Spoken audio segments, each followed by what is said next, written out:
ఈ పేపర్ ఎవరిదో గాని కొన్ని సార్లు మంచి వార్తలు రాసుకొత్తాంది. ఎవరికి దొరకని వార్తలు రాసుకొత్తాంది. మరి ఎక్కంచెలు తీసి రాసుకొత్తాందో ఏందో?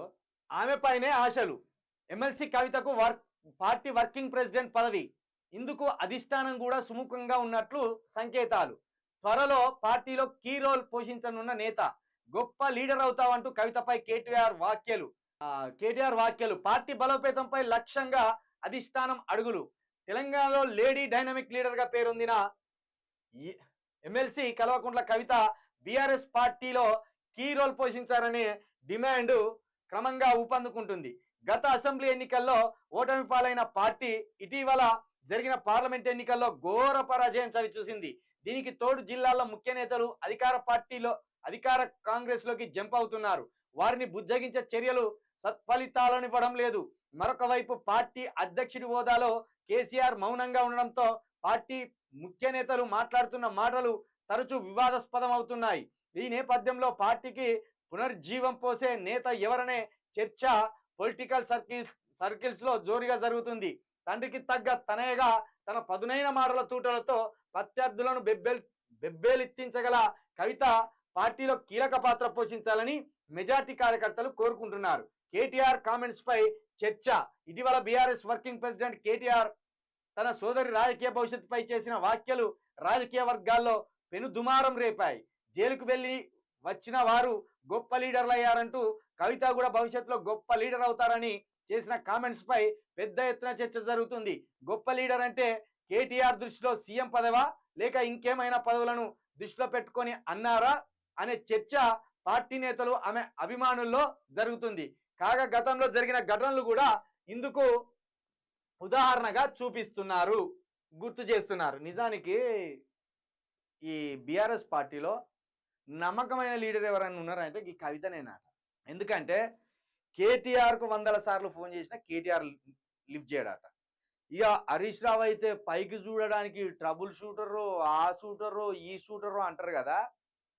అసలు హరీష్ రావు చేయబట్టి కొన్ని సీట్లు ఓడిపోయినారు. ఇక చెప్పొద్దు, ఇంకా అది బయటికి సిగ్గుచ్చేటు. వీళ్ళు ఏం చేసిండ్రంటే పార్టీ ఫండ్ ఇస్తామని చెప్పిండ్రట కొంతమందికి 2018లో ఓడిపోయిన కొందరు లీడర్లు ఉన్నారు కదా, వాళ్ళకు పార్టీ ఫండ్ ఇస్తాము, ఎలక్షన్లకు ఒక 15-20 రోజుల ముందు పార్టీ ఫండ్ మీకు వస్తుంది, మీ దగ్గర డబ్బులు లేవు కదా, మొదటి దఫాలో మీరు సంపాదించుకోలేకపోయింది కదా, కాబట్టి మీకు పార్టీ ఫండ్ ఇస్తుందని హరీష్ రావు ఒప్పుకున్నాడట.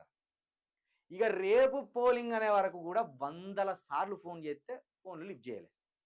కానీ కవిత తనను నమ్ముకున్నోళ్ళను, తన దగ్గర ఉన్నోళ్ళను అందరినీ కోటీశ్వర్లు చేసిందనే ఒక పేరున్నది. పైగా తనను నమ్మితే ఎంత దూరమైనా పోతుందట.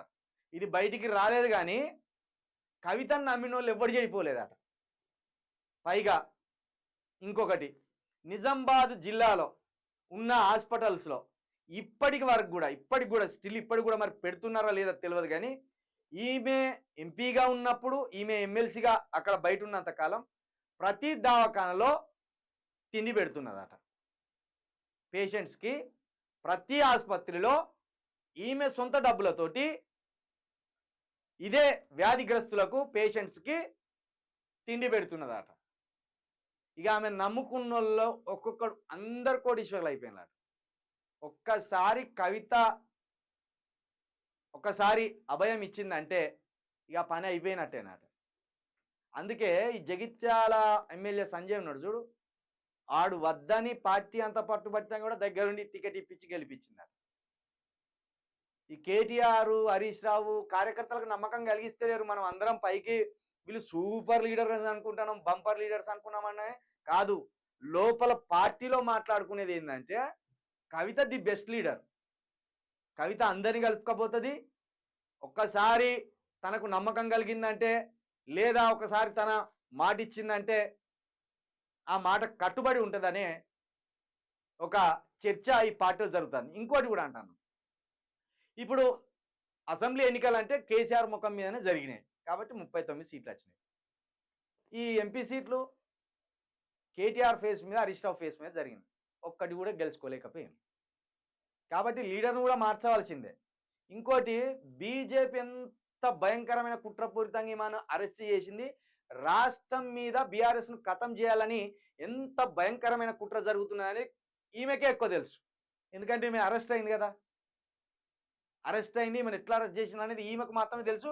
ఈమె ఏం అనుభవించింది, ఎంత రోదన వేదన ఈ బీఆర్ఎస్ తోటి లేక అది సారీ ఆ బీజేపీ తోటి కాంగ్రెస్ ఈ రెండు కలిపి ఢిల్లీ స్థాయిలో ఎంత కుట్రలుతాయి అనేది ఈమెకు తెలుసు. కాబట్టి జైల్లో ఏ ఆధారం లేదు, కవిత ఇంకా నేరానికి పాల్పడ్డదని ఇంకా ఏ ఆధారం లేదు. కవిత నేరం రుజువు కాలేదు. అన్ని రుజువులున్న రేవంత్ రెడ్డి లాంటోడు బయట ఉన్నాడు, అన్ని రుజువులున్న జగన్మోహన్ రెడ్డి లాంటోడు బయట ఉన్నాడు. ఆధారాలు లేని ఛార్జ్ షీటు లేని కేసులో కవిత 6 నెలలుగా జైలు శిక్ష అనుభవిస్తూనే ఉన్నది. కాబట్టి ఆ సెంటిమెంట్ను వర్కౌట్ చేసుకోవాలన్నా, కార్యకర్తల్లో మళ్ళా నూతన ఉత్తేజాన్ని కలిగించాలన్నా ఈమె ఇమేజ్ని వాడుకుంటే బాగుంటుంది పార్టీ. ఒక లేడీ కదా, లేడీ 6 నెలలుగా జైల్లో మగ్గిపోతున్నది కదా. ఆమె చుట్టూ ఎన్ని ఉచ్చులు బిగించి ఎన్ని రకాలుగా ఆమెను ఇబ్బంది పెట్టి అన్యాయంగా అక్రమంగా జైలు ఉంచుతున్నారు అనేది ఈమె మాటల్లో తెలంగాణ సమాజానికి బీజేపీ కాంగ్రెస్ ఎంత ప్రమాదకరమో చెప్పితే గనక ఈ మైలేజ్ కలిసి వస్తే గనక మళ్ళా పార్టీకి పూర్వవైభవం వస్తుంది 100%. ఈ కేటీఆర్ను ఈ హరీష్ రావును నమ్ముకున్న కార్యకర్తలంతా నాశనం అయిపోయింది, ఎవడు బాగుపడలేదు. మొన్నటికి మొన్న ఒక కార్యకర్త జైల్లో పడి 5 లక్షలు అప్పయింది. ₹1 కూడా సిల్లిగవ ఈ ఇద్దరు ఇయ్యలే. ఇక దీన్ని బట్టి అర్థం చేసుకోర్రి బీఆర్ఎస్ కార్యకర్తలు. నాకున్న సమాచారం ప్రకారం ఒక్కసారి కవిత దృష్టిలో ఎవరైనా పడ్డా, కవిత మెప్పు ఎవరైనా పొందినా, కవితకు ఎవరైనా కార్యకర్త ఒకసారి మాట ఇచ్చిన ఇక ఎంత దూరమైనా పోతుందట, ఏమైనా చేస్తారట వాళ్ళకి సాయం. ఎలాంటి సాయమైనా, అది డబ్బు రూపకం కానీ లీగల్ రూపకంగా కానీ వాళ్ళు కేసులలో ఇరుక్కొని వాళ్ళ దగ్గరికి పోయి కూడా సాయం చేసి వాళ్ళని కాపాడుకుంటుందట. కాబట్టి బీఆర్ఎస్కు ఒక ఆశాదీపం లెక్క ఇప్పుడు కవిత రావాల్సిందే. ఇక వీళ్ళు ఈ జన్వాడ ఫామ్ హౌజులు, ఆ రైతు భరోసాలు, వీటి మీద ఈ సెంటిమెంట్ వర్కౌట్ అయితే లేదు, బీఆర్ఎస్కు మైలేజ్ పెరుగుతలేదు, ఉన్నది కాస్త అడుగంటిపోయే పరిస్థితి వచ్చింది. కాబట్టి ఈమె మీదనే ఏమైనా వర్కౌట్ కావాలి. మరి కేటీఆర్ కూడా అదే అనుకుంటాండేమో, ఇక నా ఆటలు నా మాటలు ఈ తెలంగాణ ప్రజలు విశ్వసిస్తలేరు, ఏమైతలేదు, మరి మా చెల్లెనన్నా ముందర పెడితేనే వర్కౌట్ అవుతుందేమో, అందుకే జైలుకు పోయిన వాళ్ళు పెద్ద లీడర్లు అవుతారంటే, ఇక పెద్ద లీడర్ అంటే ఇంకేమున్నది, రాష్ట్రానికి పెద్ద లీడరే, ముఖ్యమంత్రి సీటే. కాబట్టి చెల్లెకే ఇది అప్పచెప్పాలని అనుకుంటానులేమో. మరి చూద్దాం, బీఆర్ఎస్ ఆశలు కవిత రూపంలో ఏమైనా సక్సెస్ అయితే చూడాలి.